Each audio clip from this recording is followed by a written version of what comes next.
The saying goes as out of sight, out of mind, and for me that's not the case. Life tends to take so much and we lose the groove of things. I know I promised consistency and haven't kept my word. Though in the midst of silence, you should all know that there's a part of me yearning to share my unspoken truths. And each time an episode is published, know that healing had to take place. As we are now on episode 8 and ready to end season 3, I decided to end it with a twist, creating analogies to help navigate the topics. I hope you like this episode and the last 2 for season 3. Welcome to yet another episode, and today's topic is burnt toast. I decided to give it an unconventional spin or name to it as burnt toast. In all this, it will stand as broken trust. The darker the toast, the burnt the trust. The core idea is that just as someone might eat burnt toast rather than waste food or inconvenience others by making more, people often accept less than they deserve in life. Forbes. I want you to look at broken trust as burnt toast. It's not appealing, it's hard, and won't taste as good. And trying to revive it and add butter won't make much of a difference. It will still smell burnt and taste burnt. Now, let's imagine having your trust broken and having to live with not so appealing, hard, and not so tasty life because the trust you had is now all burnt. And can that trust be revived? And that's what we want to get to, answering that. Can trust be revived? Many of us take trust for granted. We intentionally break trust around us, with our family, friendships, relationships, even in our places of work. Whilst we've done that, we hope that everything will go back into place once forgiven, and that's not true. Trust is tricky. It's basis on expectation and the benefit of the doubt. At times it's not earned but given in the absence of leaving room for disappointment. This is why it's tricky, because it lays in the hands of the one who trusted wholeheartedly and never left room for what ifs or any negativity. Once trust that's given was never earned, it is burnt. I tell you now, that trust will never be the same again. It's burnt and it's unappealing at all. Let's dive in. Trust takes years to build, seconds to break, and forever to repair. Unknown. Over the years, I've come to the realization of the fundamental part of trust in its totality. In the Oxford Dictionary, it defines trust as to believe that somebody is good, honest, sincere, and that they will do what you expect of them or do the right thing. I realized that trust is first broken in our childhood, and that in itself creates trauma and the inability to trust others, and it builds a room of defense. We then grow and build friendships and relationships. In those friendships, trust is broken. You no longer see the use of friendships. Lastly, trust in relationship. That's a whole different level of trust, as it encompasses different elements of loyalty, well-being, priorities, security, just to name a few. Let me share a story. The fundamental part of trust for me has for years been an integral part of my life. As a young girl, my trust was entrenched in my parents, simply because those are the first people I could easily and truly trust without fault. But when they turn around and break the trust you once had, it changes the dynamics and the entire outlook of how you put trust in others.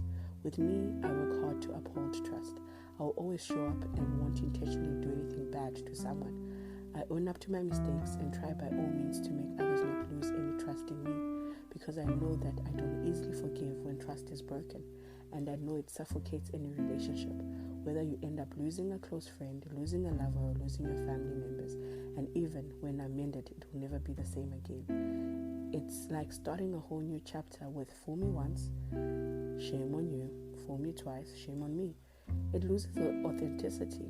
And me saying that trust is lost in our childhood because we put our trust in our family, in our parents, and sometimes the real hurt comes from the people that we solely believed that we trusted and that they would not break promises or hurt us in any way. With me, it would be something as simple as every time I achieved something constantly, be it having good grades, being top of my class, hoping that my parents would then keep the end of their promise of, we will get you this because you have done so well at school. Or something as simple as going out and being promised to take a bath, and you'll be picked up to go to your favorite place, be it in South Africa it was the Rand Easter Shore, or going to play games or going for ice cream, and then that promise is broken, and then you start having mistrust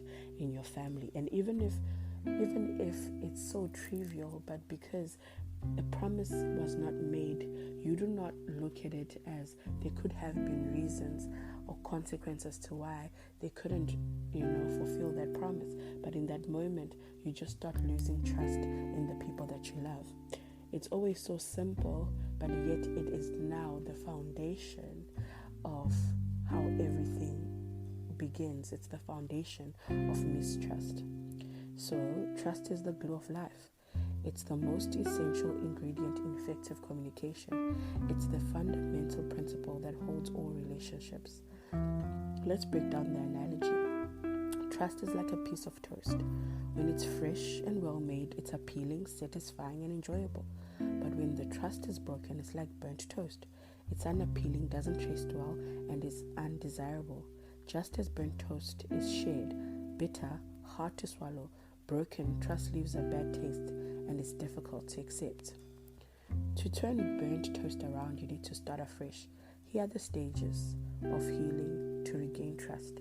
So there are 5 stages in this analogy. The first stage is acknowledge the burnt toast. Recognize that the toast is burnt and can't be consumed in the current state. Simply acknowledge the breach of trust and the hurt it has caused. Secondly, remove the burnt layer.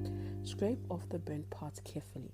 In terms of trust, this means addressing the issues directly, apologizing sincerely, and taking responsibility for the actions that led to the break. Thirdly, start anew. Toast a new slice of bread with care. In rebuilding trust, this stage involves taking consistent, positive actions to show reliability and integrity over time. Fourth, watch the heat. Be vigilant to ensure that the toast doesn't burn again. Maintain open communication, set clear boundaries, and be transparent to prevent future breaches of trust. Fifth, and the last, enjoy the fresh toast.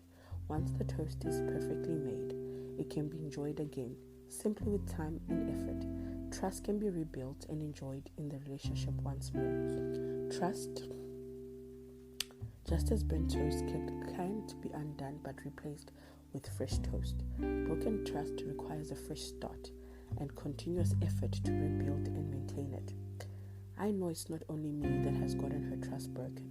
I know it's not only me that finds it hard to forgive when trust is broken. And because I believe that in the journey of healing, we should face our imperfect selves so that we can be better versions of ourselves. I am a student of life, meaning when processing my healing, I love to heal with you all. It takes a village for us to have a better world around us. It is when we start accepting our flaws and putting in the work to be better. My advice stands as trust is truly a fundamental part of our lives in all relationships, and may we cherish trust and hold it with great importance, especially around the people we care and love. Even if there are some relationships that are tarnished today because of trust, may we find a chapter of healing and start a whole new chapter. Maybe picking up the pieces won't make it easy, but starting afresh might be the saving grace. Trust is the key that unlocks the door of every successful partnership, whether in business or personal life. Mark Zuckerberg. To you, my beloved listeners, who still love our network, thank you for always supporting us. We truly appreciate it. Know that you can now engage with us directly under Buzzsprout. Leave questions and comments under FaneMail, and we'll truly get back to you. Join us again for more heartfelt conversations on Unspoken Truth. Until then, take care of yourselves, love and light to all my Unspoken Truth family. It's your host, Nita Terry T, and I thank you. And because it's been a season of colds and flus, I myself hasn't been well, and I hope to anybody else listening to this and is not feeling well, sending you all the care, all the love, and all the healing you deserve. Thank you.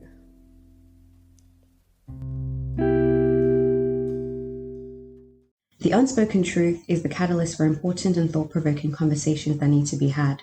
The network tackles social ills, spiritual healing, soul-searching, and mental health awareness. To subscribe, click on the show link to follow our podcast and be part of the Unspoken Truth family. Find us on all social media platforms.